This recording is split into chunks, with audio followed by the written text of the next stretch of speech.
kind of like with all of these experiences and stuff that you're talking about, I'm kind of curious, like how, if you had to start over, what would you do? And if you were going to go the restaurant route or the business route, would you marry that with the real estate now that you know and seen that side as well?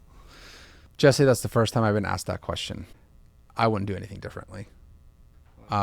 Just because the lessons that you learn from the experience that you get from the trials and tribulations makes the man that who you are. And I was very blessed I was going through my counseling when all shit went to hell.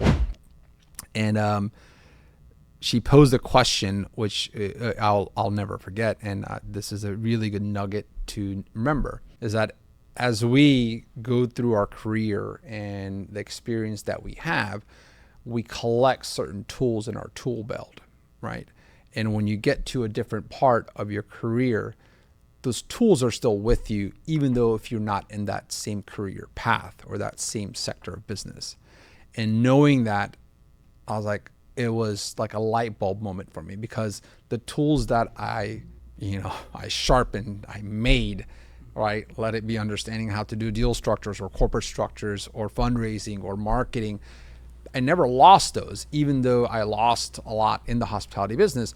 Those skill sets, like, you know what those are, and sitting with that and observing and understanding where are my true strengths that I've accumulated over the last 20 years, and which tools do I want, which axe can I actually pull out and with one slack chop the whole damn tree down instead of hacking it, right? And knowing that can be really powerful when you continuously evolve as a human being or as a career.